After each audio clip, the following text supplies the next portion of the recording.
Bonsoir, merci pour votre fidélité renouvelée à la télévision Canal 3 et surtout à cette édition spéciale que nous animons pour vous et nous prenons pour prétexte justement donc l'image que vous allez voir tout à l'heure à l'écran concernant justement donc ce geste de Kémy Séba, ce billet de 5 000 francs qui a été brûlé lors d'un rassemblement donc à Dakar. C'était donc il y a une dizaine de jours. Une image, celle-là bien sûr, qui relance bien sûr donc ce débat autour donc du franc CFA. Et nous posons le débat aujourd'hui avec vous et pour vous, aussi sur ce plateau avec des invités de toute tendance, précisément bien sûr donc des afro-optimistes, bien sûr donc Hervé Ouattara, les juristes bien sûr donc monsieur Apollinaire Kielem, analyste politique Siaka Koulibaly, mais également donc Songnaba Amos qui est aussi économiste. Tout ceci pour débattre de cette problématique à laquelle vous pourrez aussi prendre part en nous appelant au 25 30 06 54 dès que le moment viendra. Nous allons bien sûr donc vous l'annoncer. Et puis bien sûr pour fixer ce sujet et pour revenir sur mes invités, clairement, vous avez donc monsieur Hervé Ouattara qui est donc le point focal de Urgence panafricaniste. Hôte de Kémy Séba, lorsqu'il était de passage à Ouagadougou, c'était donc en juin dernier, vous l'avez dit. Merci. Tout à fait. Merci. En face de vous, vous avez donc Amos Songnaba. Vous êtes économiste. Merci pour votre présence. Merci à vous. Monsieur Apollinaire Kielem, déjà venu sur ce plateau pour une émission concernant le franc CFA. Vous êtes avocat. Merci pour votre présence. C'est moi qui vous remercie. Et puis Siaka Koulibaly, analyste politique au Canal 3. Merci Siaka Koulibaly. Merci. Pour introduire ce sujet, je l'ai dit quand je présentais à M. Hervé Ouattara, lorsqu'il était de passage à Ouagadougou, à Kémy Séba, nous avons pu tendre notre micro. Il a pu justifier bien sûr donc le sens de son combat. Voici l'interview que nous vous proposons. Nous estimons que le franc CFA aujourd'hui est l'un des derniers vestiges du colonialisme, plus que jamais. D'ailleurs, cette décision, cette instauration du franc CFA a été créée en 1946, date à laquelle nous n'étions pas encore libres, même si nous ne le sommes toujours pas aujourd'hui. On part du principe qu'aucun peuple ne peut décider de sa propre destinée tant qu'il ne maîtrise pas son économie. Il se trouve que notre économie est aujourd'hui régulée, dirigée, contrôlée, quoi qu'on en dise, par l'autorité française, puisqu'elle a un représentant, il y a un représentant de la Banque de France dans chacune des régions où les pays de la zone franc sont installés. Nous voulons la cessation immédiate de cela. Et nous partons du principe que la meilleure façon de faire bouger les lignes, il y a pendant des années des économistes qui ont parlé entre eux, dans leur petite salle, entre eux, mais le peuple n'était pas concerné par cette question. On a décidé de sortir des thématiques qui étaient élitistes et de massifier ces thématiques-là, de les mettre dans la rue, de les mettre auprès du peuple, de telle sorte que chacun des citoyens et des citoyennes qui sont présents sur le continent africain puissent se les approprier. Et lorsqu'on a lancé cet appel, nous ne pouvions pas imaginer que nous serions autant soutenus, et nous aurions autant d'échos en retour de différentes organisations, de différentes populations du continent africain qui ont compris la nécessité aujourd'hui de sortir plus que jamais de cet impérialisme monétaire-là. Et nous nous sommes engagés dans cette lutte. Cette lutte est d'abord une lutte de sensibilisation, de mobilisation, mais c'est aussi une lutte de dialogue avec les autorités. On a mobilisé de manière historique, au départ, plus de 13 pays.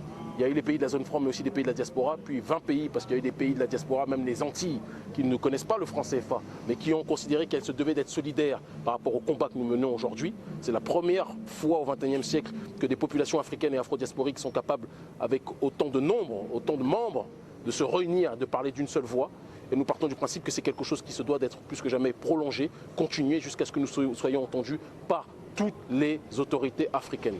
Nous sommes aujourd'hui au Burkina, nous étions il y a quelque temps au Tchad, parce que ce sont les deux pays qui se sont présentés ou positionnés en tant qu'entité voulant sortir du franc CFA.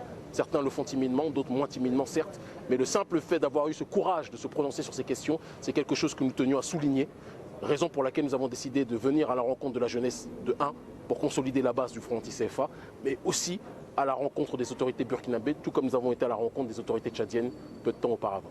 Nous partons du principe que, entre la stabilité de l'esclavage monétaire et l'instabilité de la liberté, nous devons être prêts à tenter l'instabilité de la liberté pour par la suite pouvoir réguler notre situation et connaître un équilibre réel économique comme toutes les nations dotées de raison sont capables de le faire. Si nous n'obtenons pas satisfaction en ce qui concerne nos doléances, eh bien, nous actionnerons le levier comme nous l'avons dit tout à l'heure. Les chefs d'État qui ne voudront pas s'activer sur cette thématique du franc CFA, nous nous engagerons dans la résistance civique vis-à-vis de ces derniers. Nous ferons en sorte de faire campagne contre eux pour qu'ils ne puissent pas gagner les élections lorsqu'ils se représenteront.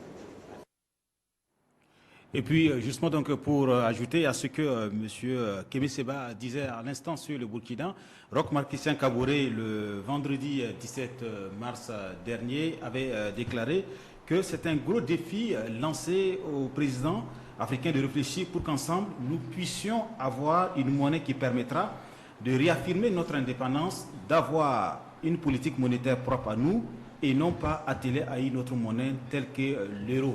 Je crois que M. Kémy Séba fait donc sa venue à Ouagadougou à travers bien sûr dans cette interview. M. Hervé Ouattara, vous êtes le point focal de la lutte au Burkina. Comment vous justifiez effectivement votre engagement? Alors, c'est assez simple. Avant de commencer, je tenais d'abord à vous remercier. Je parlerai sous le contrôle des aînés ici présents. Vous savez que la question du franc CFA, c'est clair qu'au début, quand on l'annonce comme ça, on ne voit pas véritablement la pertinence de s'engager dans une telle lutte. Mais il suffit qu'on explique un peu le fait que la monnaie qui est la nôtre est fabriquée en France et que ces deals qui existent entre la France et ces pays africains contraignent nos différentes banques centrales à déposer 50% de nos réserves dans le trésor public français. Alors, déjà ça, à terme, beaucoup de nos pays ont un problème non seulement de liquidité, mais ce qui est encore difficile à avaler, c'est le fait que nous perdons une grande partie de notre souveraineté. Et ça, en tant que jeune Africain, on ne peut pas l'accepter. Voilà pourquoi je me suis engagé et me battre véritablement pour que nous sortions de ce bourbier-là.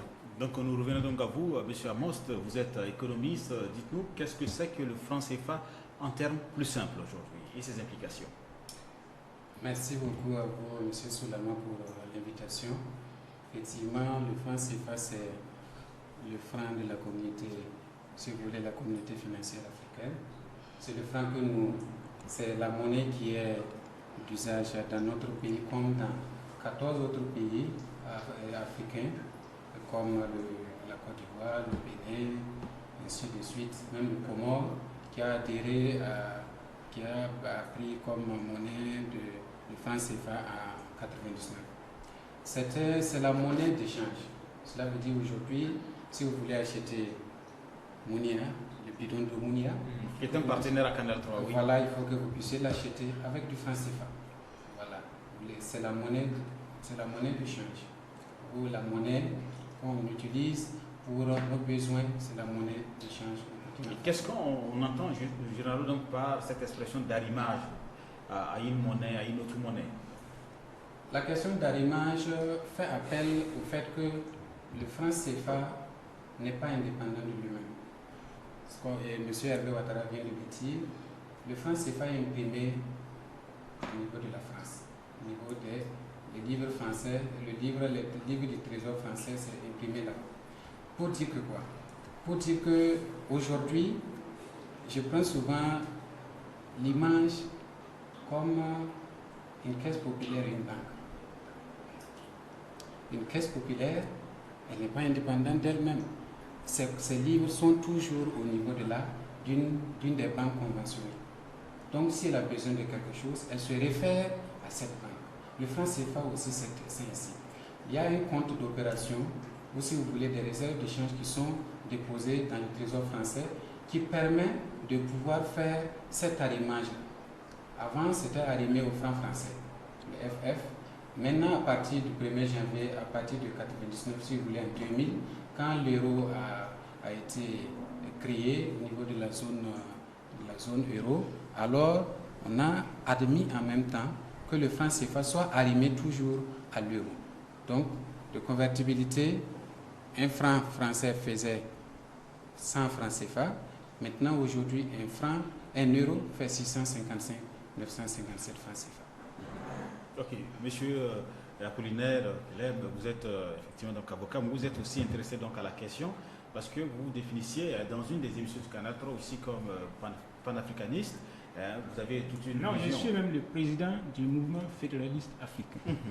Voilà. Ok. C'est-à-dire nous proposons aussi une démarche vers la fédération qui est propre à nous, qui est tout à fait différente de ce que les autres ont proposé jusque-là. Alors, par rapport donc à ce débat, comment vous vous positionnez Par rapport au débat sur le franc CFA?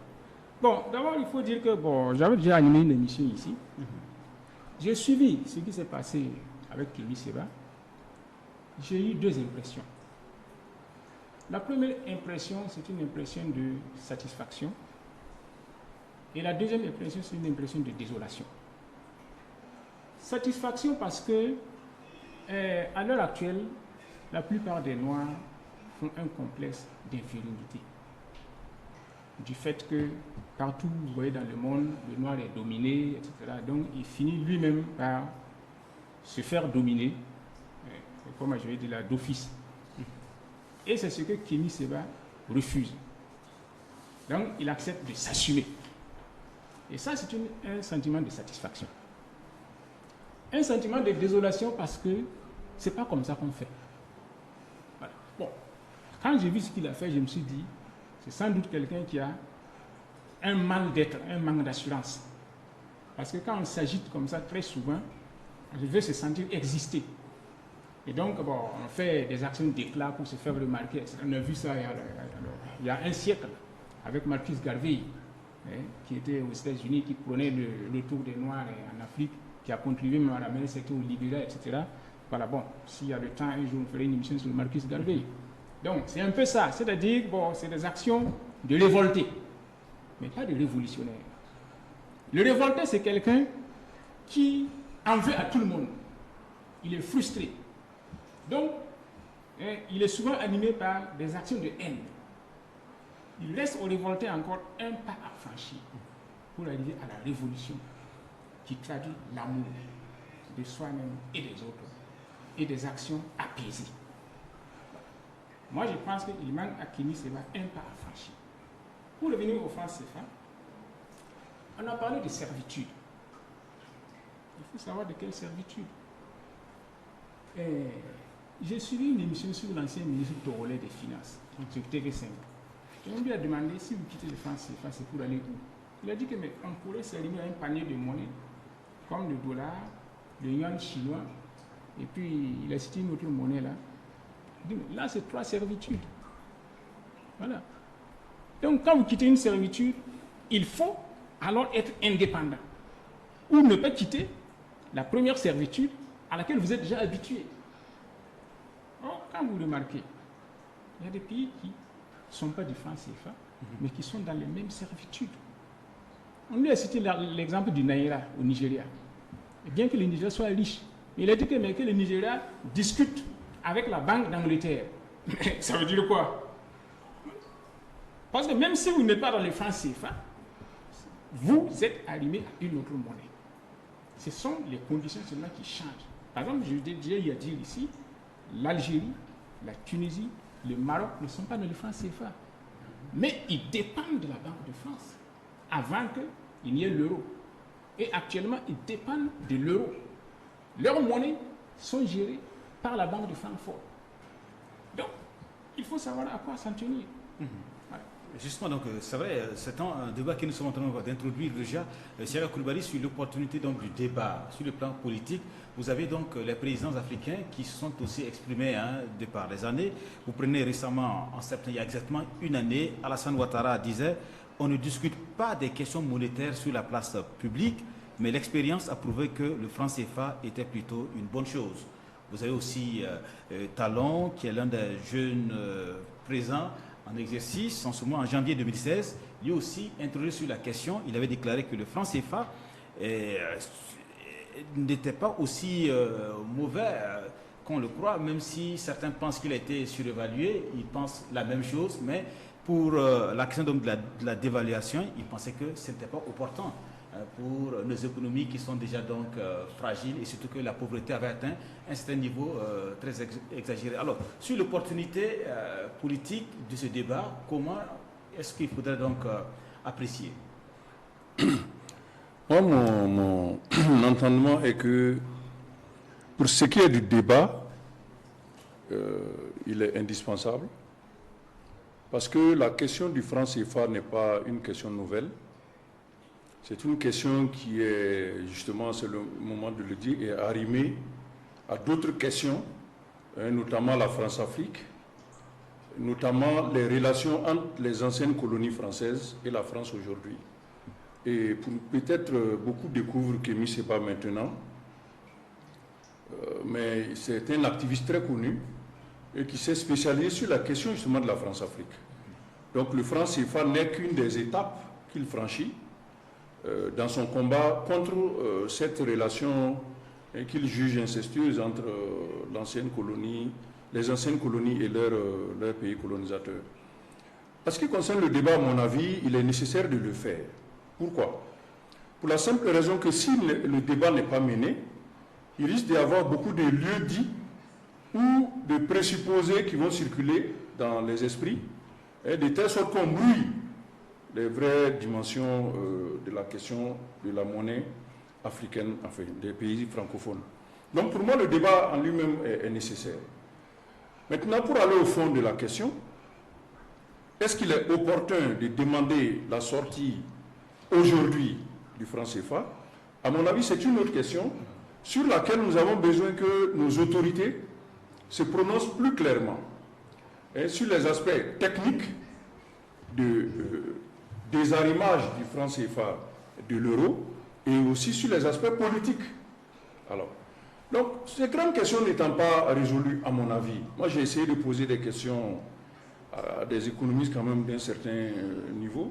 Je n'ai pas obtenu de réponse définitive, satisfaisante. En disant, aujourd'hui la question est une question de monnaie. Mais tout le monde sait que la monnaie est le reflet de la vitalité de l'économie. C'est en fonction de votre économie que votre monnaie peut se comporter de telle ou telle manière sur l'espace international des autres monnaies. Et en ce moment, si nous parlons aujourd'hui de quitter la zone franc, la zone euro, qu'est-ce que nous faisons?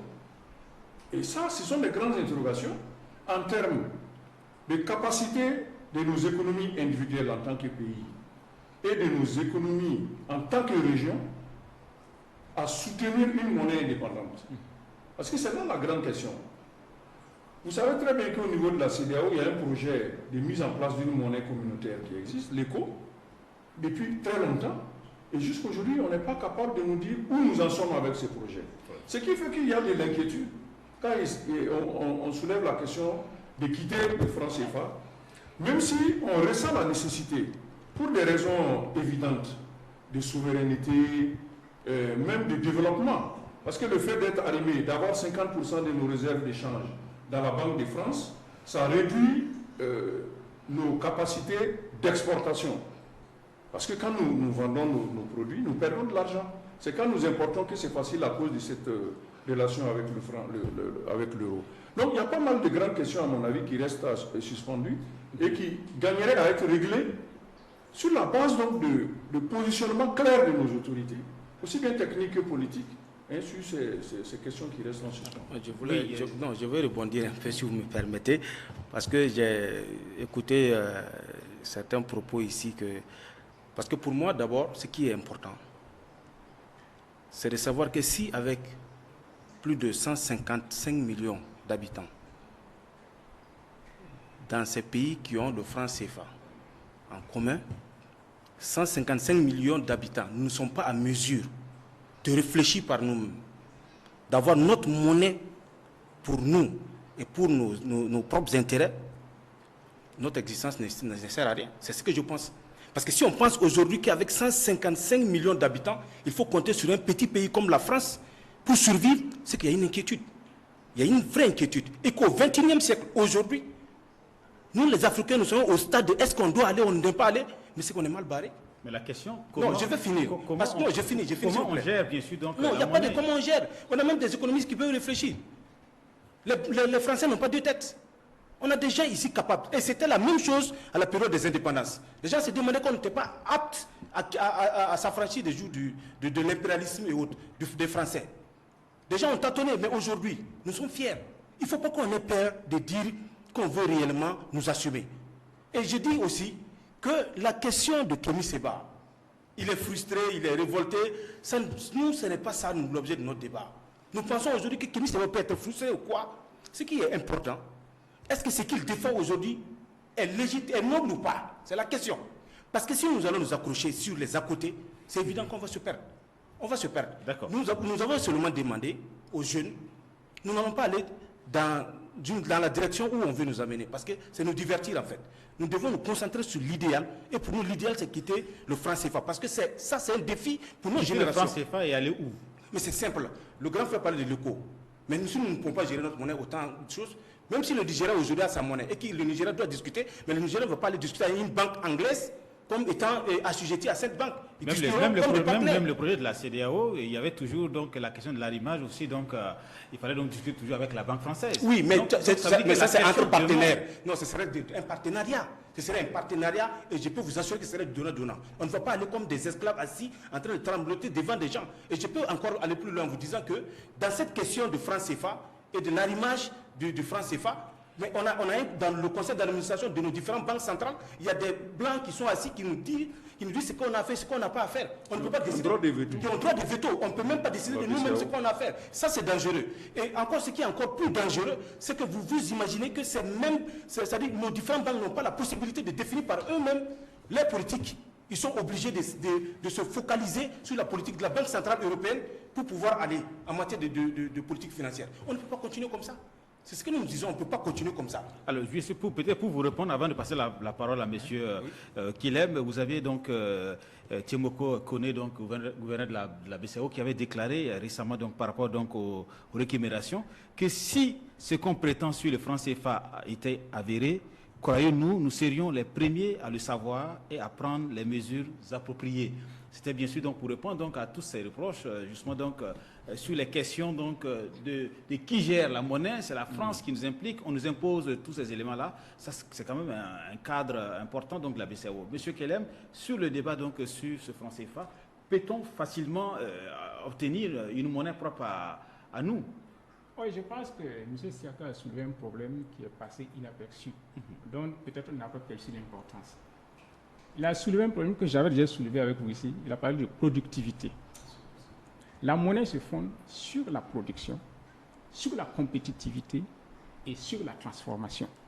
Et aussi sur la bancarisation. Il faut un taux de bancarisation assez élevé qui permet l'épargne. Est-ce que nous réunissons ces conditions? Je vais vous prendre un exemple. J'ai déjà dit ici, la monnaie n'est pas un élément important de l'économie. C'est un moyen d'échange. C'est tout. Thomas Sankara a construit l'économie du Burkina Faso avec le franc CFA. Vous pouvez avoir une monnaie comme vous voulez. S'il n'y a pas de route pour les échanges, ça ne servira à rien. S'il n'y a pas de productivité, votre monnaie va s'écrouler.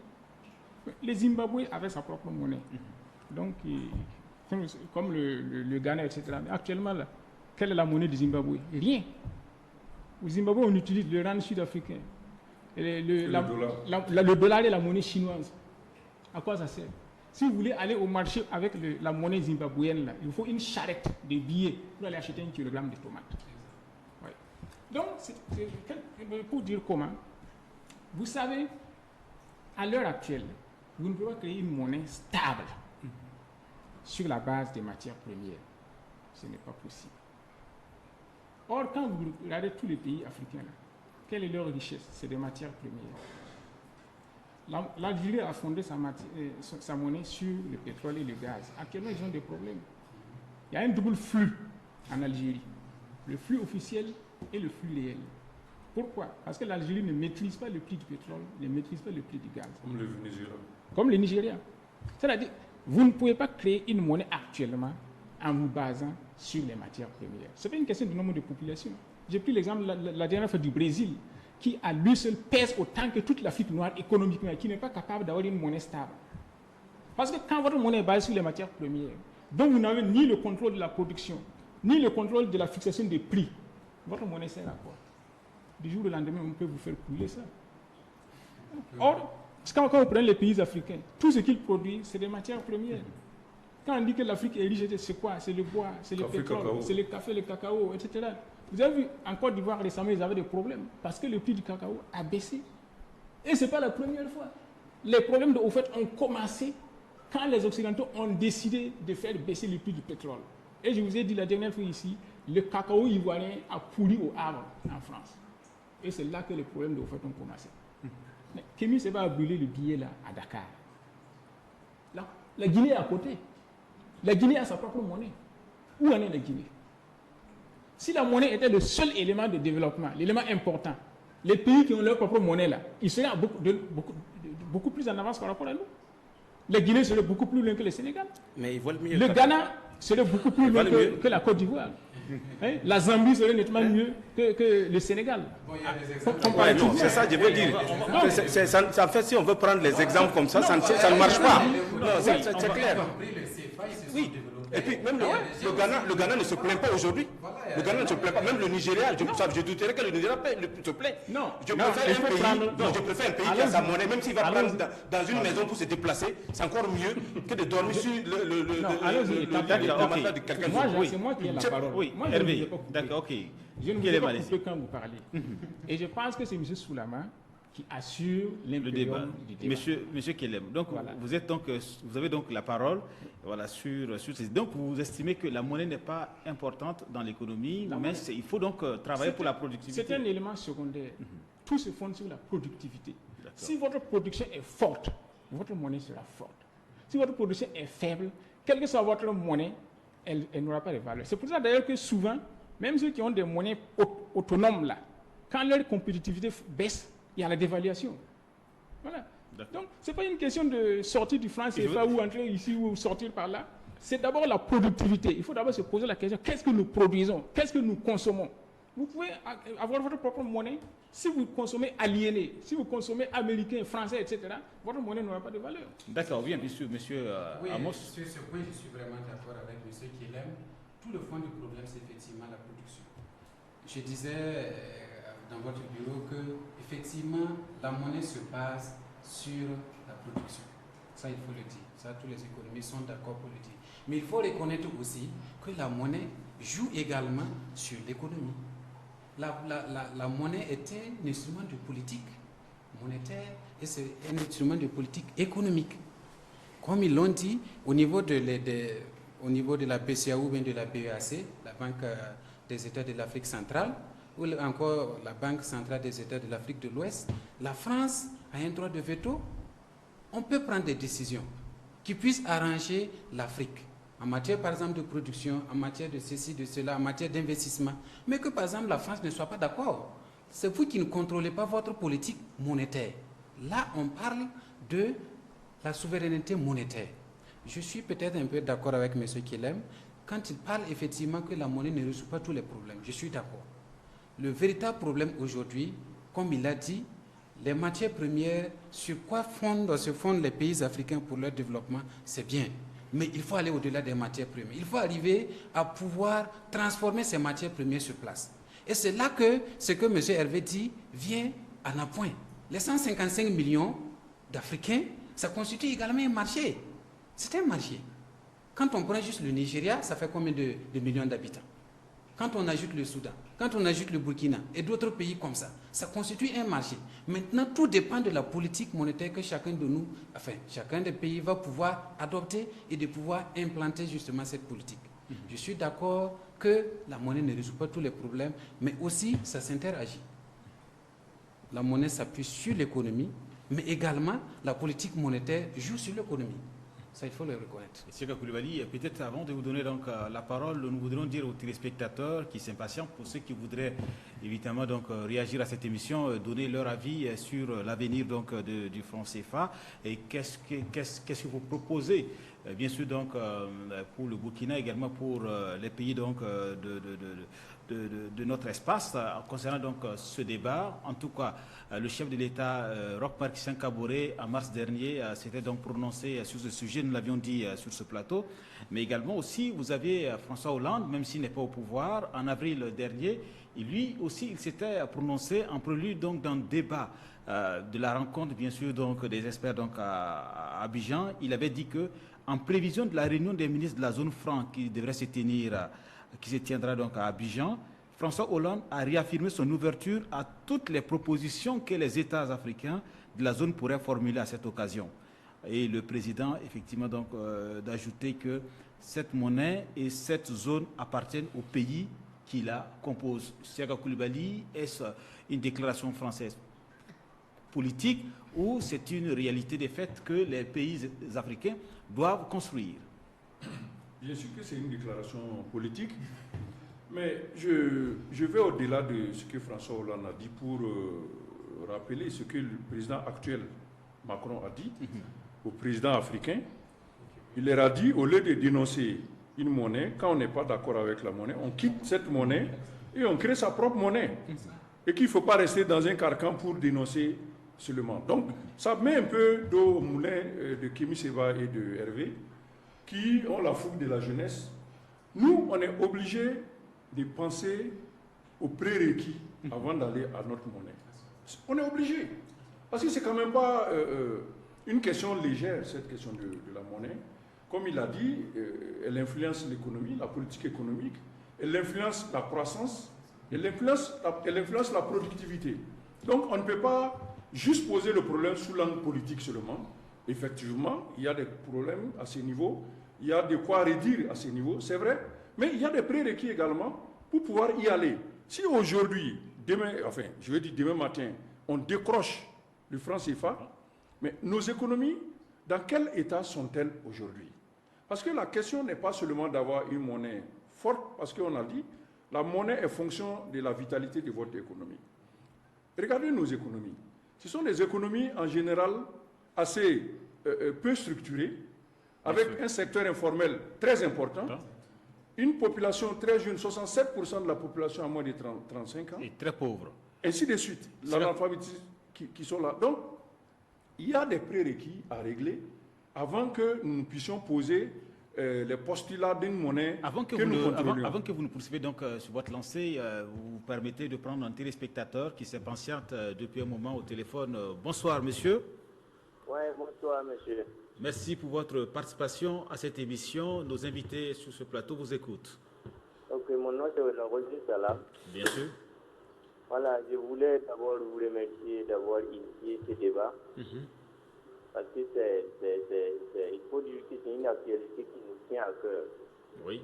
Donc, toute la génération, disons toute la jeunesse africaine. Mais ce que je voulais noter, je voulais m'adresser particulièrement à M. Kelem. Oui. Voilà, je pense qu'il faut situer le contexte. Oui. Il faut situer le contexte, oui.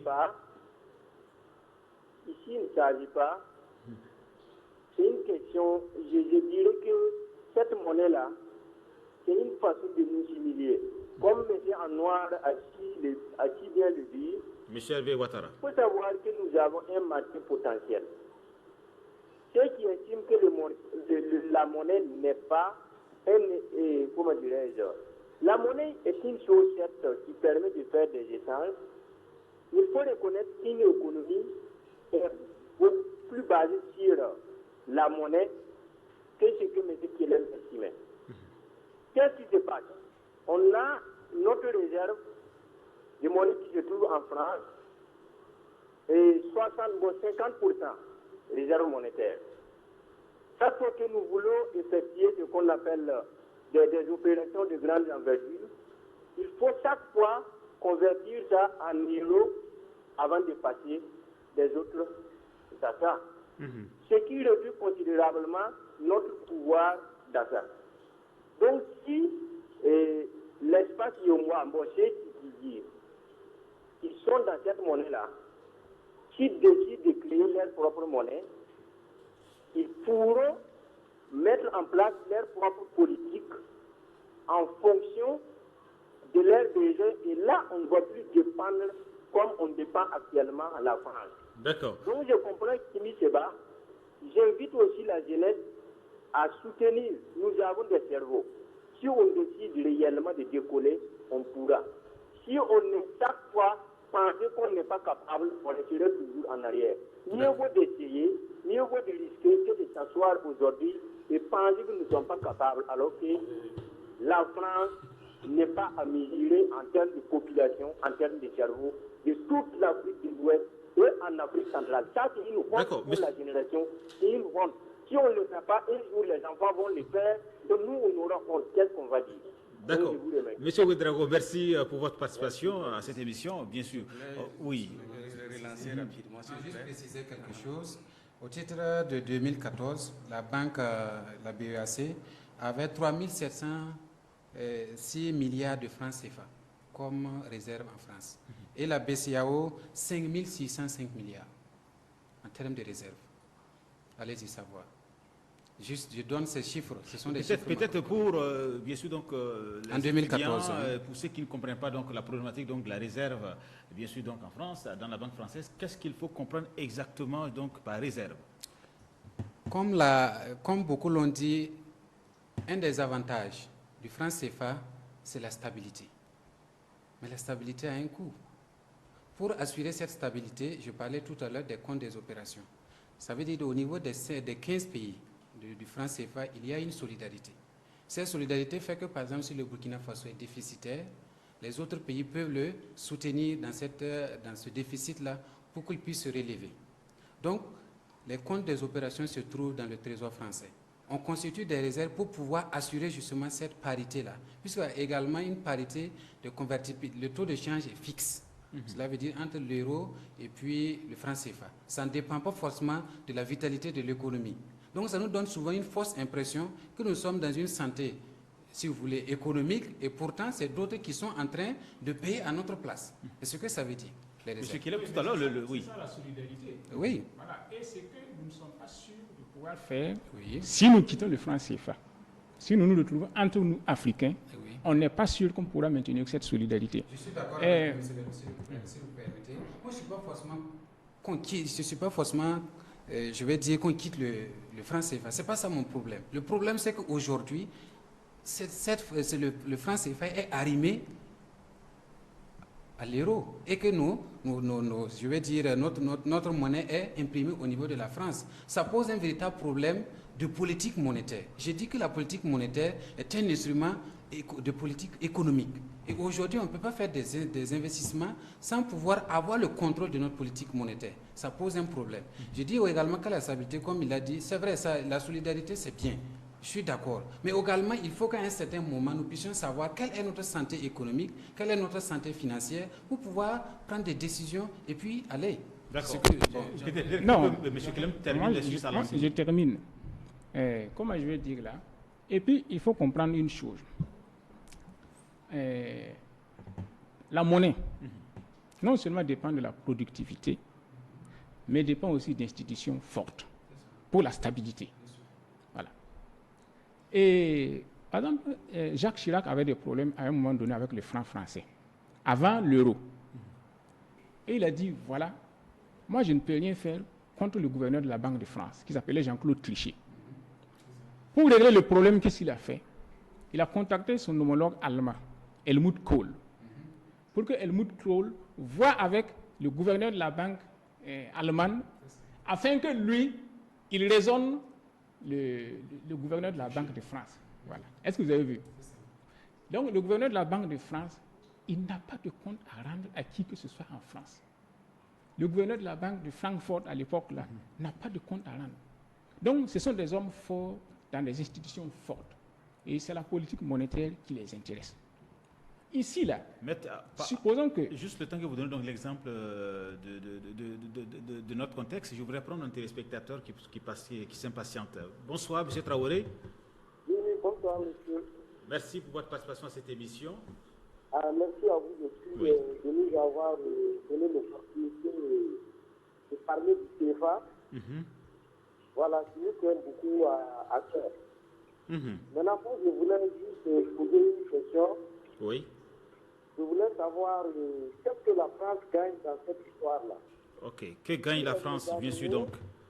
Voilà, si elle ne gagne rien, eh bien, elle va certainement nous libérer. C'est parce qu'elle lui gagne beaucoup qu'elle aussi, elle s'accroche à ça.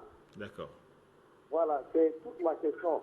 Merci, M. Traoré, pour votre question. On répondra, bien sûr, donc, nos invités donnant donc leur avis sur le sujet. Donc dans notre contexte, bien sûr. Je termine rapidement. Donc, si nous avons une banque centrale, supposons ici au Burkina Faso, là, quel est ce gouverneur qui pourra résister au président de la République? Un président qui va te dire, fabrique-moi tant de billets. Quel est ce gouverneur qui pourra refuser d'obtempérer aux ordres d'un président? Supposons que la CEDEAO ait sa propre monnaie. Quel est ce gouverneur-là qui va résister à l'injonction du président du Nigeria qui va lui dire « fabrique-moi tant de billets parce que j'en ai besoin ». Et c'est là que l'inflation commence. Donc il faut qu'on ait des institutions fortes et qu'on soit sûr qu'on a des institutions fortes. Donc des prérequis comme disait prérequis. Président Serra. Voilà. Donc pour répondre à la question du téléspectateur, la France gagne. Il y a 2 cas.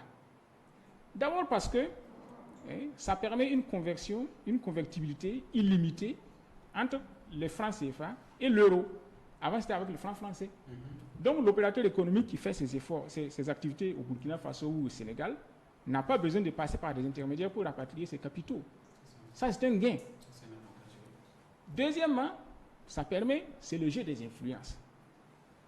Et je vais être un peu plus loin pour que vous puissiez comprendre. Vous savez, le Canada appartenait à la France. Les Français ont perdu le Canada sous Louis XV. Et le général Montcalm, qui combattait les Anglais, qui voulaient conquérir le Canada, a réclamé de l'aide en vain. Et quand les Anglais l'ont abattu, il a dit au moins je meurs en paix, je ne verrai pas les Anglais sur le sol canadien. Les États-Unis appartenaient à la France. Parce que la Louisiane, qui valait 6 fois la Louisiane actuelle, était française. Sous Louis XV, les Français ont vendu ça aux Anglais. Vous vous rappelez de la phrase de Voltaire qui disait « Que valent quelques arpents de neige ?» L'Inde appartenait aux Français. Et même actuellement, si vous allez à Pondichéry, il y a toujours une culture francophone là-bas. Le gouverneur de Pondichéry a demandé de l'aide à Louis XV pour résister à la pression anglaise. Comme réponse, Louis XV l'a rappelé en France. Il a cédé les Indes aux Anglais. Donc les Français ont perdu et les Indes, et les États-Unis, et le Canada. Ils en ont pris conscience, ils ont dit, ça ne se répétera plus.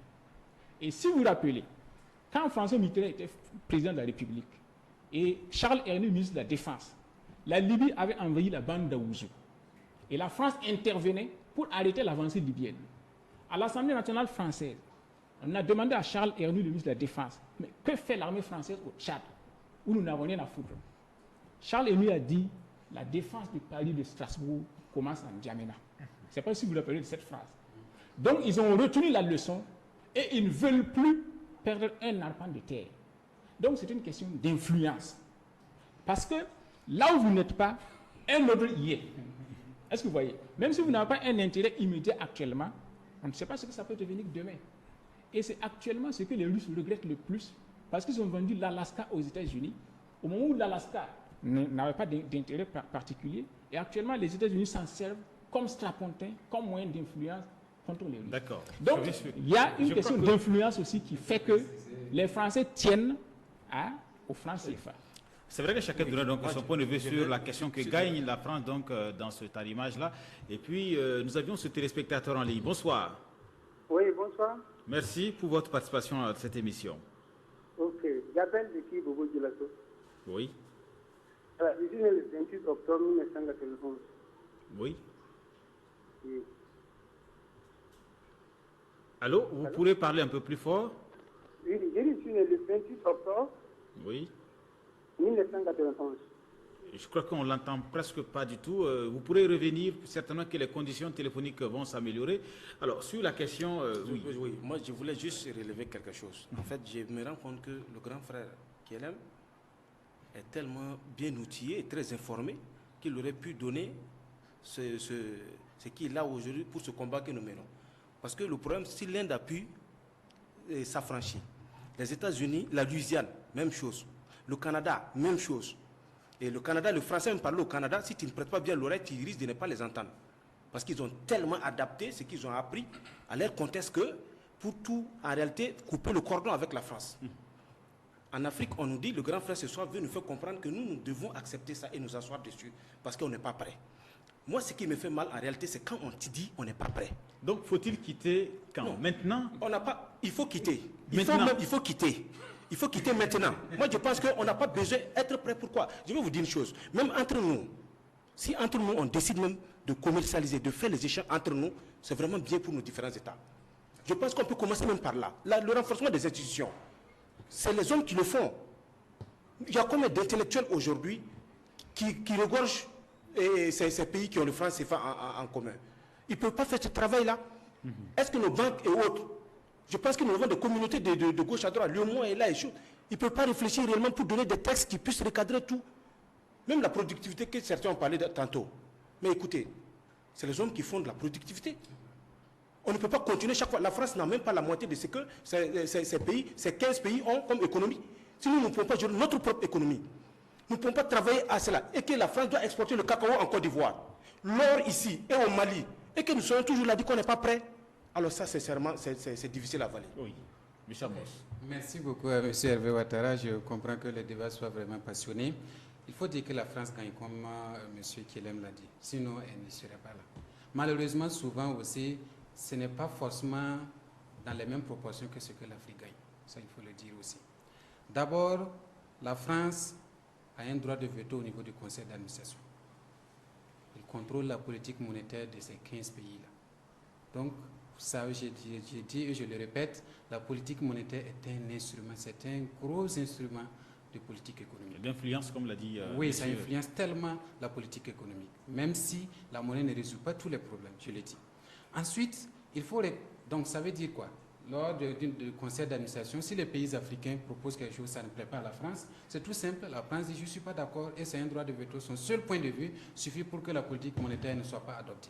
Deuxièmement, il faut reconnaître, comme je l'ai dit, j'ai pris l'exemple d'une caisse populaire et puis d'une banque conventionnelle.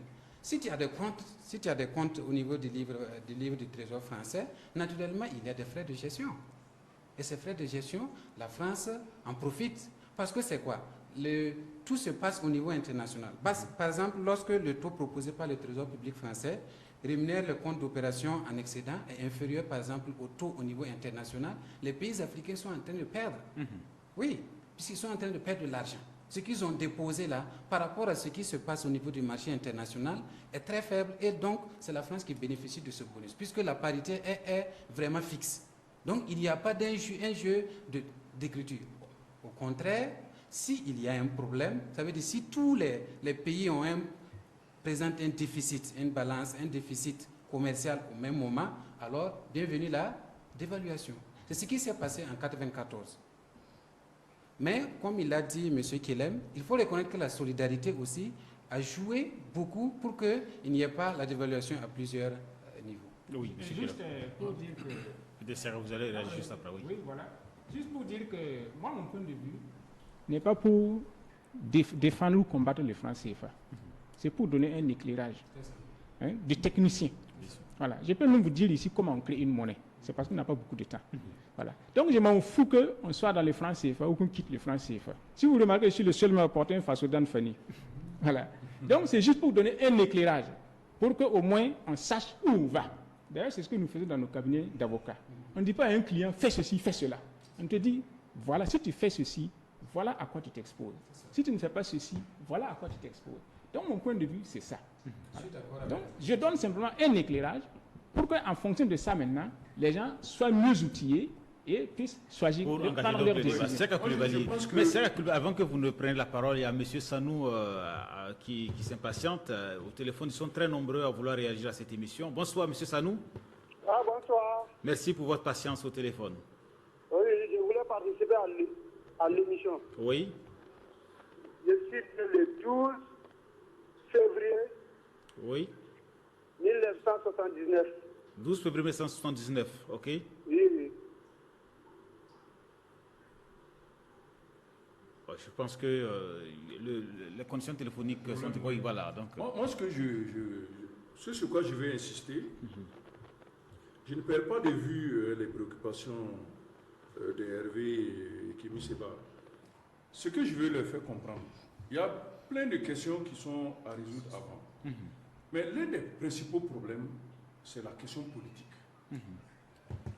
Il a cité l'ancien ministre des Finances du Togo, Kapoun Nbuko, qui est le plus avancé sur cette question du désarrimage du franc CFA. Bien sûr. Il ne fait pas, en tant qu'intellectuel, il ne fait aucune concession là-dessus. Mais rappelez-vous ce qui lui est arrivé. Sur pression, On a été obligé, le président togolais a été obligé de le faire quitter le gouvernement. Bien sûr. C'est pour dire quoi? Chez nous, ici, on n'a pas de doute que le président actuel soit également sur des positions proches de quitter le franc CFA. Ce qu'il serait bon d'envisager, c'est de voir les moyens de donner la capacité politique de soutenir la décision de quitter le franc CFA. Et ce n'est pas une simple question. Il ne s'agit pas seulement d'en parler dans les conférences et ainsi de suite.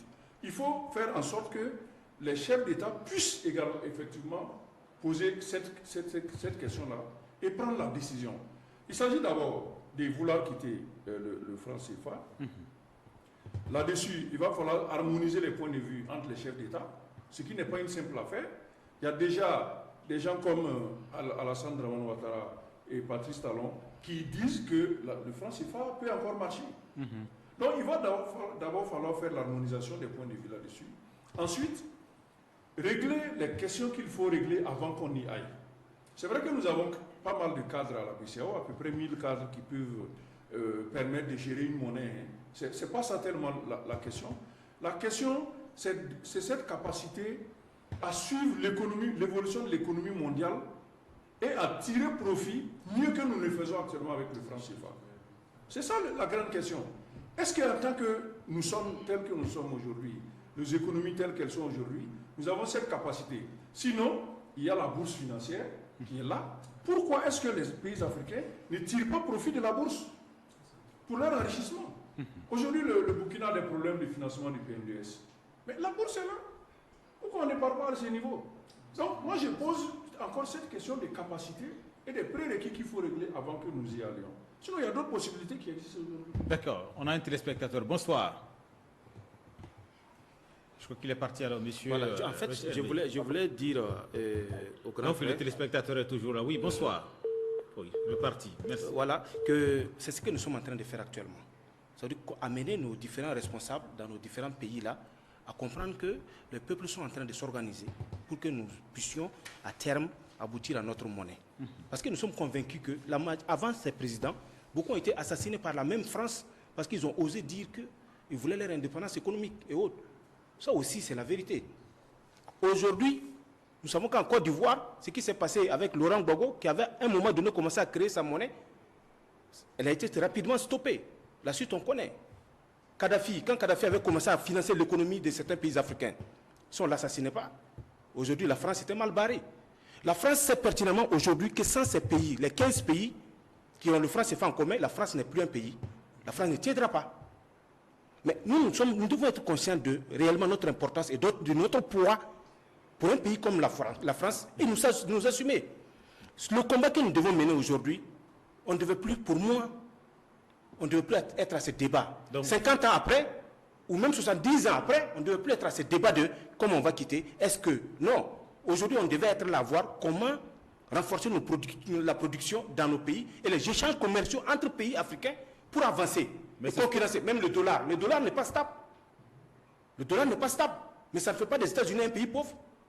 Donc moi je pense que ça ne tient pas ce qu'on dit. Tant qu'on n'est pas en mesure d'assumer réellement notre responsabilité, c'est que nous ne sommes pas un pays indépendant, des pays indépendants, je veux dire. D'accord.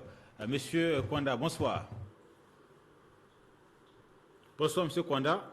Oui, bonsoir, comment vous allez? Et nous allons très bien sur ce plateau. Ok, vraiment, je suis très content d'écouter votre émission. Oui, merci. Voilà, mais je voulais participer. Bon, allô? Allô? Oui, nous vous entendons, monsieur Kwanda. Bon, je vais aller directement. Moi, je voulais juste seulement qu'on quitte le CFA. Bon, je crois qu'il y a des problèmes. Donc, monsieur Kielem. Oui, bon, c'était pour dire que le vrai problème, c'est pas de convaincre les dirigeants ou quoi que ce soit. C'est-à-dire, nous pouvons quitter le franc CFA, créer notre propre monnaie, la rendre stable. Mais est-ce que les Africains sont prêts? C'est ça le problème. C'est ça le problème. Est-ce que même ceux qui crient qu'il faut quitter le franc CFA là, est-ce qu'ils sont prêts à vivre la réalité du départ du franc CFA? Thomas Sankara a fait la révolution ici, on l'a assassiné. Et il exigeait même moins que ça. Et même quand on l'a tué, même les petits gens s'en sont réjouis. Voilà. Parce qu'il faut une révolution. si nous voulons quitter le franc CFA, et puis vraiment tenir, et puis ne pas, comment je vais dire là, ne pas aller à l'aventure, il faut une vraie révolution. Quelles sont les conséquences immédiates, justement, donc, si l'on quitte, bien sûr, donc... C'est la consommation. Vous ne pouvez pas quitter le franc CFA et continuer à boire du whisky, du champagne, à vous habiller en costume, cravate, et voilà. À voyager sur Air France, classe affaires, etc. À rouler en voiture climatisée, Toyota. Non. Moi, j'ai déjà dit, si je suis président du FASO ici, là, je vais rouler en carrosse. Les voitures tractées par les chevaux, là, ça, ce sera mon moyen de locomotion.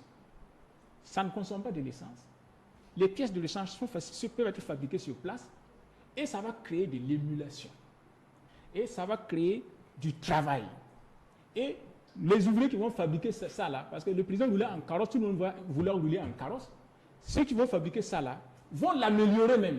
Et éventuellement, après même, mettre des moteurs. Et ainsi, le Burkina sera amené à fabriquer sa propre voiture. Est-ce que vous avez vu? C'est comme ça qu'il faut procéder.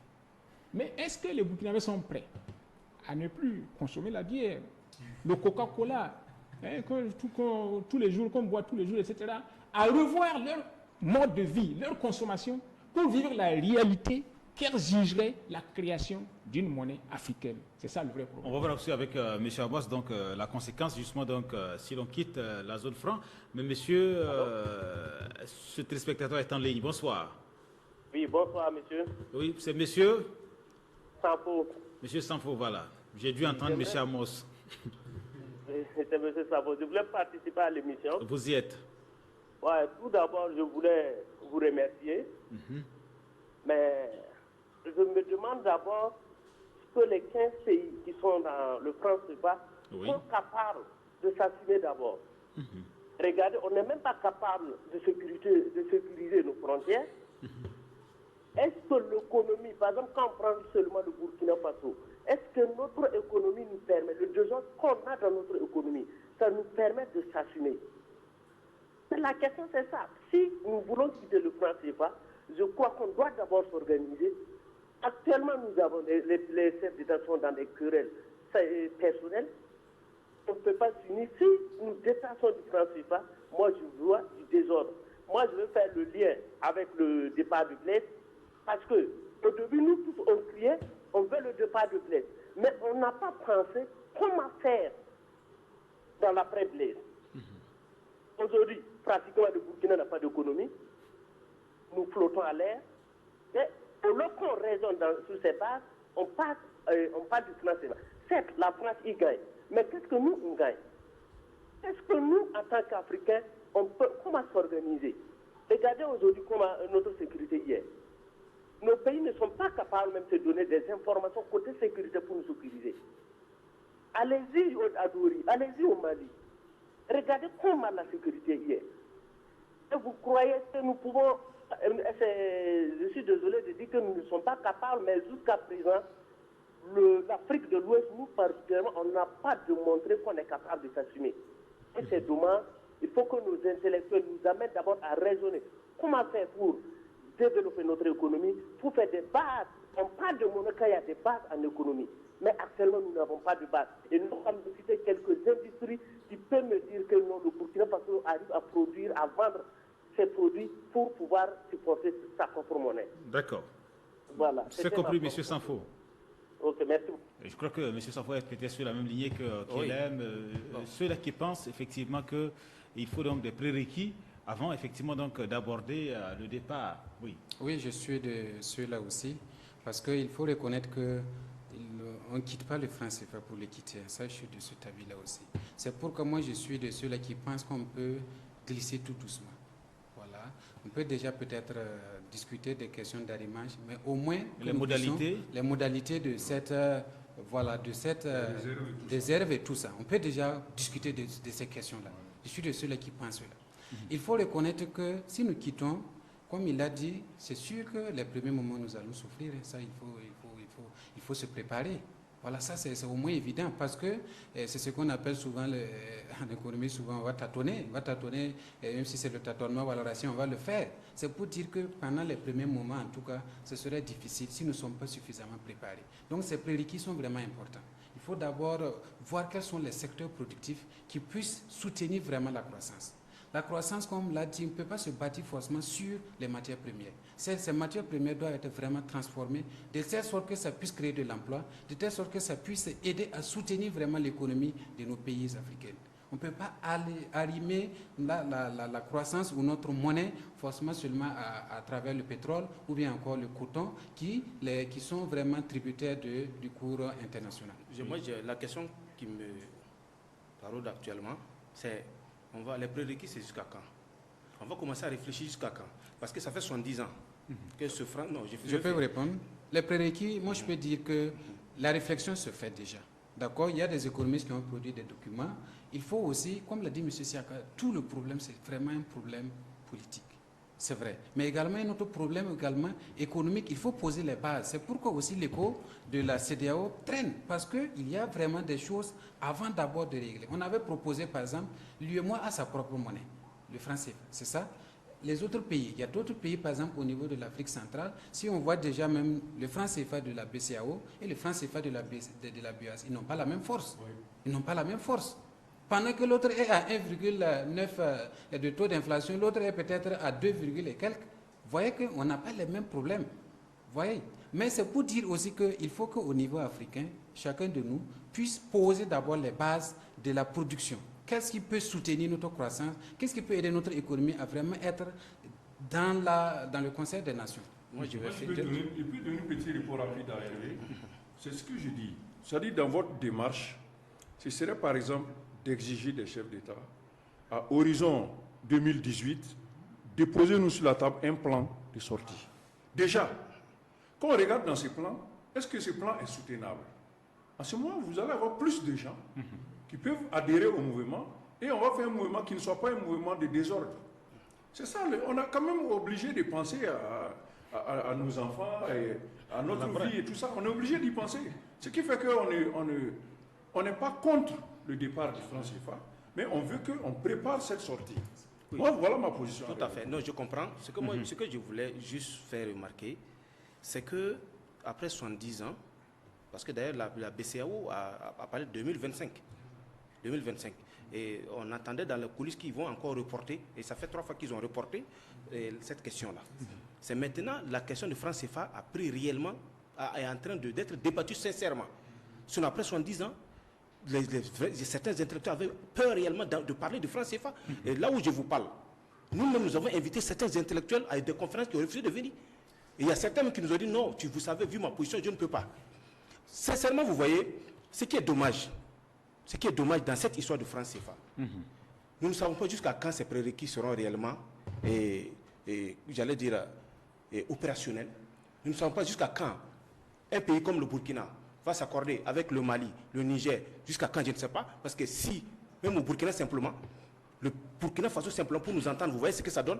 Si c'est pour attendre que les pays africains... Comme il y a l'urgence, voilà. Si tu prends le cas du G5 Sahel, oui. Quand il y a eu l'urgence, ils ont trouvé Merci, c'est pourquoi je voulais dire, si le franc CFA avait été annulé et que les difficultés avaient commencé, ils allaient trouver des solutions. Les solutions allaient être trouvées. Parce qu'aujourd'hui, les gens se disent que comme c'est stable, personne n'est dérangé là, on laisse tomber, on regarde. Donc on se dit non, allez-y doucement. Mais il ne faut pas avoir peur de tomber. Un enfant, avant d'être sage et grandir, tout ça, il va tomber combien de fois? Mais il s'agit là donc, bien sûr, donc, de la monnaie, des moyens d'échange, oui, il s'agit donc de la consommation. Avant le franc CFA, on ne vivait pas? Est-ce qu'avant le franc CFA, nos pays ne vivaient pas? Avec aussi une monnaie, d'échange. Mais personne n'était arrimé à l'euro pour vivre. Oui, mais aucun pays africain n'était arrimé à l'euro, mais on vivait. Voilà, c'est ce que je veux dire. On n'était pas arrimé à l'euro, mais on vivait. Donc ça veut dire que si on quitte aujourd'hui le franc CFA, d'eau fraîche en ce moment. Mais ça marchait. Ça marchait quand même. Maintenant, on ne vit plus d'eau fraîche. Non. Le grand frère disait qu'il va falloir qu'on arrête de boire la bière. Mais ça, ce n'est pas un problème. Je pense que ce n'est pas en sortant du franc CFA qu'on ne va pas boire même d'ailleurs la bière. Voilà. Donc, sincèrement, je pense que... Il y a la bière locale. C'est ça. Et ça marche. Ça marche. Ceux qui ont su transformer, ça marche. Voilà. Et je crois que... Oui. Non, on va même appeler le grand frère pour un débat. Non, par exemple, voilà. Pour rejoindre ce qu'il a dit, avant la colonisation, on vivait. C'était dans un autre contexte. Voilà. Donc, c'était des sociétés, des communautés repliées sur elles-mêmes, etc. Et donc, ce que j'ai dit, par exemple, Thomas Sankara a proposé ici d'annuler la bière et de transformer le dolo, de mettre le dolo en bouteille qui va remplacer la bière. ça fait partie des éléments pour lesquels on l'a assassiné. C'est pour ça que moi je dis, ça a commencé. C'est surtout Sankara. Moi j'étais en France à l'époque, mais des équipes sont venues pour des études. Et au moment où on l'assassinait, c'était déjà assez avancé. Donc c'est pour ça que moi je dis, est-ce que même les Hervé Ouattara, qui sont pour l'urgence du départ de franc CFA, est-ce qu'ils seraient prêts à vivre la réalité d'un départ du franc CFA et de la création et les rigueurs de la création d'une monnaie? Moi je suis déjà préparé. Est-ce que vous voyez? C'est vous que j'attends. Moi je suis déjà préparé. Donc c'est pour ça que je dis que le débat que je porte ici là, ça ne me concerne pas. Je donne un éclairage pour que les gens puissent s'appuyer là-dessus. Sinon, pour qu'une économie puisse marcher, pour qu'une monnaie puisse marcher, il faut que vous puissiez être capable de fabriquer quelque chose que vous êtes le seul à faire. C'est là que vous pouvez soutenir votre monnaie. Et se spécialiser. Et j'ai pris l'exemple de la dernière fois ici, j'ai dit, si vous voulez actuellement des avions Rafale, c'est en France seulement, c'est pas ailleurs. Donc on ne peut pas compétir sur la France, sur cette base. Si vous voulez des rames de métro, c'est en France, avec Alstom. Voilà, il y a des points sur lesquels, quand vous voulez quelque chose, si vous regardez tous les pays qui ont des monnaies stables, là, États-Unis, Angleterre, France, Allemagne, Japon, etc., ils ont des produits, ici là, les voitures Toyota là, ça roule, ils ont des produits qui sont les seuls à fabriquer et ils fixent les prix. Est-ce que vous voyez?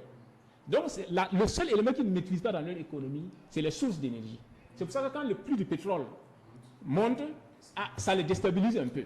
Et c'est pour ça qu'ils cherchent à contrôler leur approvisionnement en pétrole et en gaz.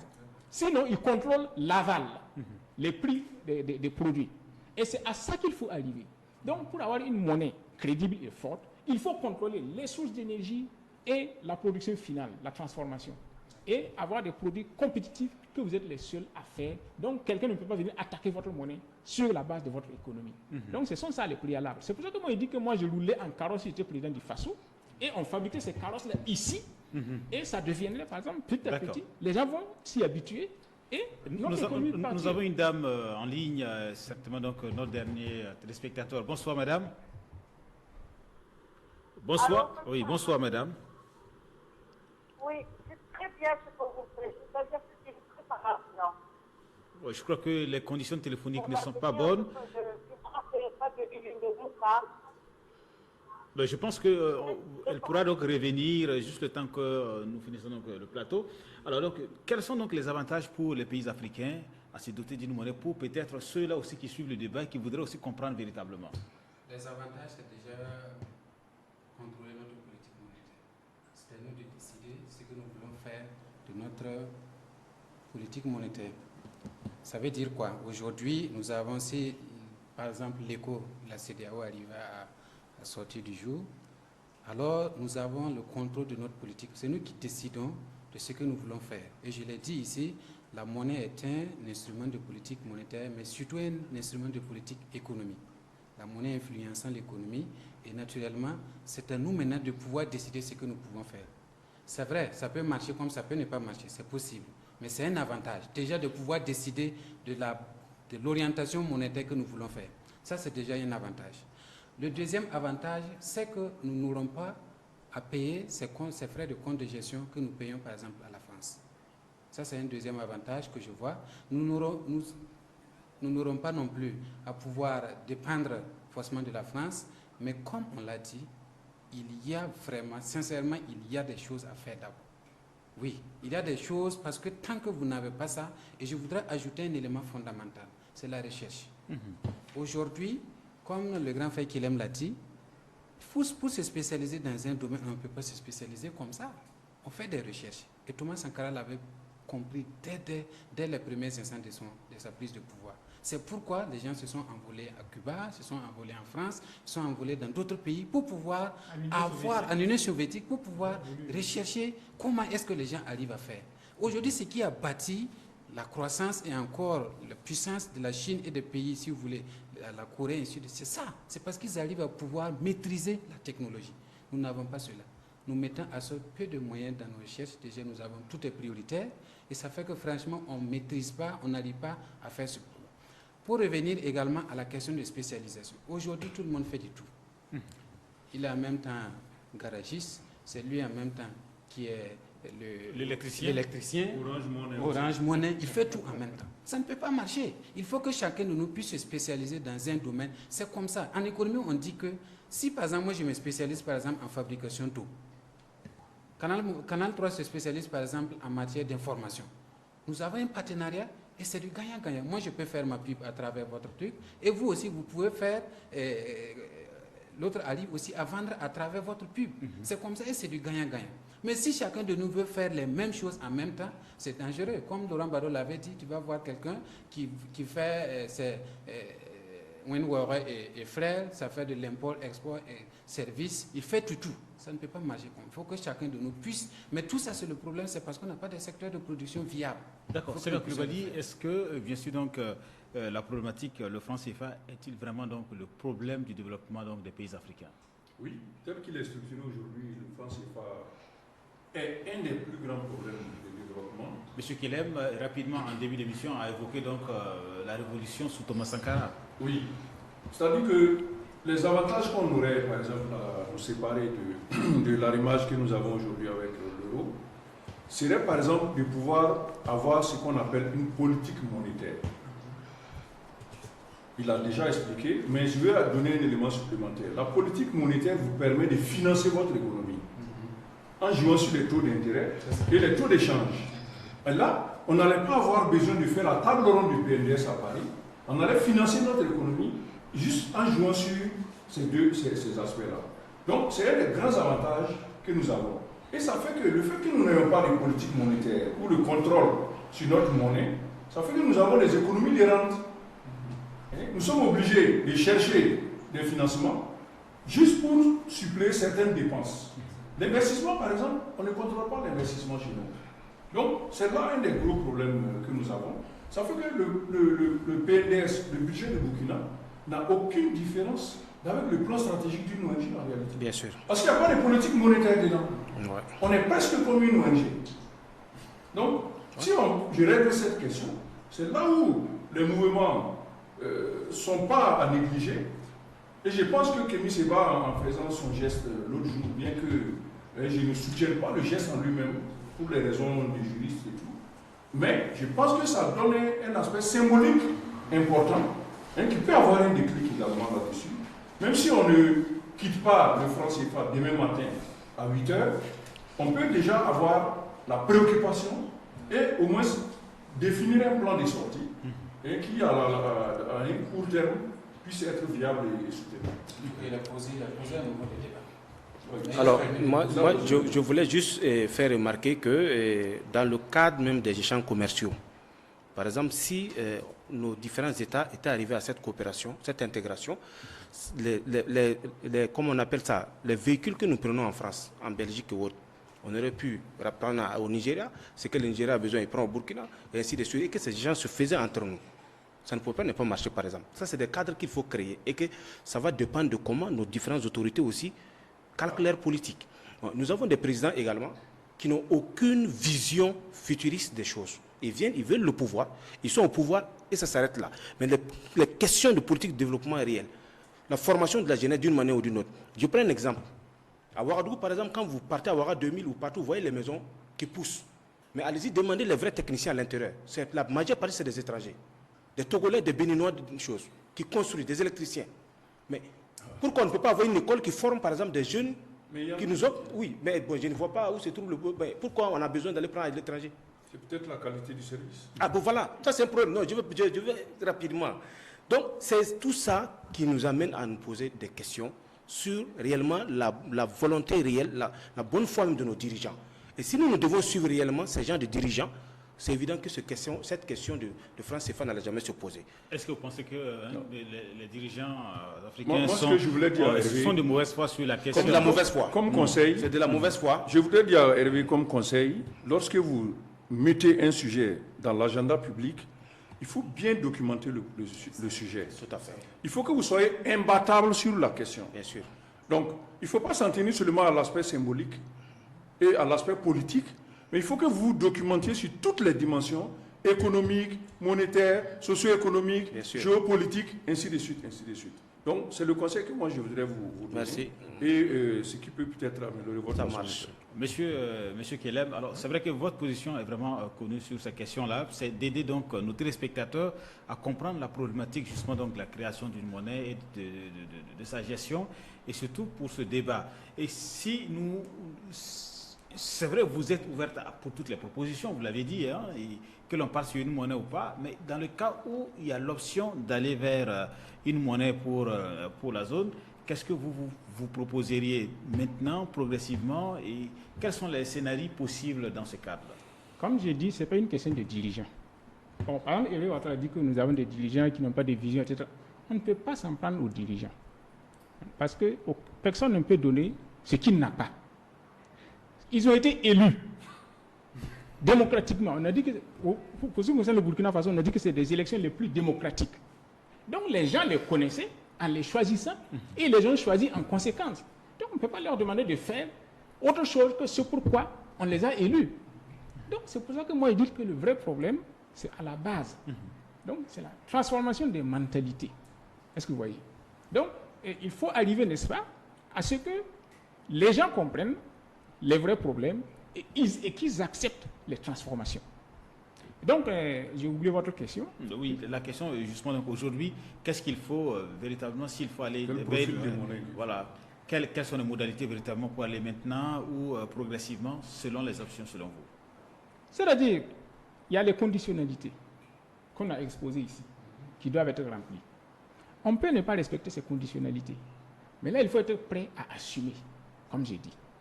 Si vous prenez un pays comme Cuba, c'est un tout petit pays qui a sa propre monnaie. Est-ce que vous voyez? Qui se défend.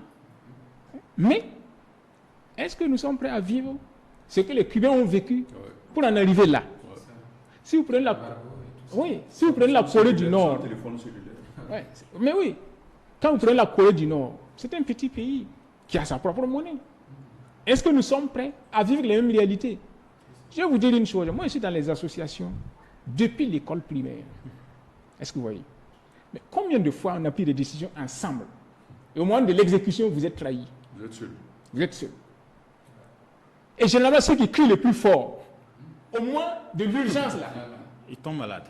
Non seulement ils tombent malades, c'est eux qui subventionnent d'autres personnes pour venir vous poignarder. Donc c'est pour ça que moi j'ai compris. Généralement, les gens crient, mais ils ne sont pas prêts à assumer les conséquences de ce qu'ils disent. Donc, c'est pour ça que j'ai demandé, est-ce qu'ils sont prêts à assumer les conséquences de la création d'une monnaie autonome, viable et qui peut être défendue? Parce que c'est tout un mode de vie qu'il faut revoir. Ah oui, on ne peut pas créer une monnaie et puis en même temps, toujours, on vole en première classe, Air France, etc. Des portables, le dernier cri, on boit du champagne, on roule dans les Toyota climatisés, etc. Alors que vous ne fabriquez, il n'y a même pas un puits de pétrole au Burkina Faso, il n'y a pas de gaz au Burkina Faso, il n'y a pas une seule industrie, toutes les pièces de l'échange doivent venir de l'extérieur. Votre monnaie ne peut pas tenir. Donc c'est toute une façon de vivre qu'il faut revoir d'abord. Et donc, Siaka disait que, avant de parler de quelque chose, il faut bien documenter.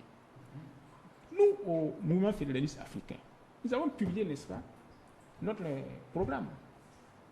Voilà. Et c'est clair, etc. Nous avons publié notre programme d'action. Et nous avons expliqué la démarche que nous voulons entreprendre pour arriver à la Fédération des États-Unis d'Afrique. Donc tout est clair, tout est bien documenté. Politique, économique, etc. Donc, sur ce plan, nous, on n'a pas de problème. Donc le vrai problème, c'est il faut savoir ce qu'on veut. Est-ce qu'on a les moyens humains, techniques, politiques pour faire ce qu'on veut? C'est ça le vrai problème. C'est ça. Donc nous allons commencer à faire donc, le tour de table pour clore cette émission. Nous sommes déjà donc à la fin donc, de cette émission parce qu'on avait donc 90 minutes pour l'émission. Déjà, c'est donc les 90 minutes, on vient donc de les écouler. Monsieur Amos, sur ce sujet, le débat qui a été relancé par Kim Seba, c'est vrai, c'est un débat qui a toujours existé depuis, bien sûr, donc, les indépendances. Vous, comment vous positionnez encore pour nos téléspectateurs qui viennent de nous prendre en marche? Moi, je suis de ceux-là qui pensent que, effectivement, le franc CFA, tel que présentement ça y est un problème, un des problèmes. Je ne dirais pas que c'est la panacée, je dirais que c'est un des problèmes que l'Afrique a. et qu'il faudra, en tout cas, ne serait-ce que transitoirement, l'écho de la CEDEAO, qu'on puisse effectivement en arriver à là. Mais j'insiste et je persiste qu'il faut des prérequis. Et ces prérequis-là, c'est pouvoir constituer d'abord une économie. Une économie qui soit vraiment plus ou moins indépendante. C'est vrai que personne ne vit à vase clos, on aura toujours besoin des échanges des uns et des autres, mais il faut d'abord que vous ayez quelque chose à proposer. Quand on voit le Burkina Faso aujourd'hui, c'est un pays fortement de services. Nous n'avons pas vraiment quelque chose sous la main. Le coton que nous sommes producteurs, nous n'arrivons pas à le transformer. L'or que nous avons, nous n'arrivons pas à le transformer. À maîtriser les coûts. Il faut d'abord, voilà, c'est ça. Je disais en plaisantant ce matin avec mon collègue, pour télécharger quelque chose sur le net, j'ai fait plus d'1 heure. Tout ça, ce sont, comme il l'a dit, il faut maîtriser également les coûts. Il y a ce qu'on appelle les secteurs de soutien à la production. Si tout ça, on n'arrive pas à les maîtriser, c'est difficile d'aller à une monnaie. Cette monnaie-là ne sera pas viable. Alors, il faut, c'est vrai, ça pose un problème politique, mais ça pose également un problème économique, le franc CFA aujourd'hui. Et il faut alors arriver, en tout cas un de ces jours, à le faire. Monsieur Hervé dit qu'il faut le faire dès maintenant. Moi, je n'arrive pas à le dire, mais il faut traiter d'abord la question d'arrimage. C'est déjà peut-être un début. Traiter le problème des réserves et de nos comptes des opérations au niveau des livres du Trésor français. Monsieur Hervé, dernier mot. Alors, moi, ce que je vais dire, je dis d'abord que quand on prend l'État cubain, et l'État cubain est plus développé dans les secteurs sociaux et autres que la France, et même beaucoup d'autres pays développés. Ils ont l'air moyens. C'est vrai que c'est un État qui a tâtonné, mais aujourd'hui, on cite un exemple. La Corée, c'est la même chose. Ils ont tâtonné, mais on cite un exemple. C'est cette peur-là que nous devons évacuer très vite. Je pense aussi qu'il y a, si c'est la documentation, je partage pleinement ce que les grands frères ont proposé, mais je rappelle aussi qu'il y a 1 million ou des milliards d'écrits de documents sur le franc CFA. Des intellectuels, des éminents intellectuels qui ont écrit sur le franc, souvent même qui se contredisent. Donc j'ai dit aujourd'hui, notre problème, c'est ça aussi. Souvent les intellectuels eux-mêmes, notre problème. Parce qu'ils connaissent tellement, ils vont tellement analyser jusqu'à mettre tout le monde dans le décor. Et finalement, on n'avance pas avec ça. Il faut aujourd'hui qu'on quitte maintenant les analyses et qu'on parte dans les questions pratiques. Sinon, il n'y a pas quelqu'un qui ne connaît pas les contours de ça, parce que ça se dit partout. Dans la presse, dans les livres sont sortis, dans les écoles des grandes universités, ça se dit. Ce que le grand frère a évoqué ici, c'est des choses qu'on entend chaque jour. Allez-y sur le net, c'est là-bas, les gens balancent chaque jour des informations. Mais on ne peut plus continuer avec ça. Si nous pouvons citer des pays qui ont eu le courage de sortir et qui s'assument, des pays aujourd'hui, même s'ils tâtonnent, ils ont l'air monnaie, ils sont pas morts, les populations ne sont pas mortes, je ne pense pas que nous allons mourir. Il y aura des difficultés, mais nous allons nous assumer. C'est pourquoi, moi, j'en appelle à la conscience encore de la jeunesse, à se mobiliser, à ne pas se laisser divertir par ceux qui pensent aujourd'hui qu'il faut traîner les pas, mais à davantage se mobiliser et à faire face à ce défi qui est le nôtre là, c'est-à-dire le souverainisme économique là. D'accord. Cheikh Koulibaly. Oui, moi, je voulais résumer ma pensée sur 2 éléments. Le franc CFA est un problème, mais avant de quitter le franc CFA, il y a des choses à régler avant. Il y a des politiques à mettre en place, il y a des mesures à prendre. Il nous faut une économie structurée. Vous savez, les taux de croissance qu'on cite, quand vous regardez le paradoxe, en France, on parle de croissance, c'est entre 0, et 0, quelque chose. Ils ont une économie structurée. Nous, on a une croissance de 6. Le Premier ministre l'a dit à l'Assemblée la dernière fois. Et on a une économie qui n'est pas structurée. Donc, il y a un travail à réaliser à ce niveau. Le deuxième élément, on a déjà des exemples en Afrique de désarrimage. Je prends la Guinée de Sékou Touré. La Guinée a dit non à la France en 1958. Mais allez-y faire les recherches pour voir qu'est-ce qui est arrivé à la Guinée. Aujourd'hui, la Guinée, il pleut 9 mois sur les 12 mois de l'année. Il pleut. Mais ils sont incapables de nourrir la population. L'électricité vient 1 semaine chaque 3 mois. Quand vous allez au marché de Conakry, vous achetez quelque chose, on vous remet un paquet de billets de banque, et votre ami guinéen qui est là, il vous dit, attends, il fouille, il y a au moins la moitié qui sont des faux billets, qu'il les retire et il remet au commerçant, le commerçant vous redonne d'autres. Donc, il faut voir qu'est-ce que ça coûte de quitter ces ensembles-là et qu'est-ce qu'il faut faire avant de quitter ces ensembles-là. Voilà moi ma pensée. Monsieur Keller. Oui, moi je pense que généralement, on parle des problèmes monétaires de façon superficielle. Je crois qu'avant de se prononcer là-dessus, il y a les questions fondamentales qu'il faut se poser. Je pense qu'on ne peut pas décider de quitter ou de ne pas quitter le franc CFA avant de savoir comment on crée une monnaie, comment on gère une monnaie et comment on défend une monnaie. Voilà les 3 questions auxquelles on doit répondre avant de se prononcer. Là, si vous quittez, vous connaissez déjà les réponses, vous savez à quoi ce qui vous attend. Voilà. Mais quand on n'a pas répondu d'abord à ces questions-là, c'est l'aventure.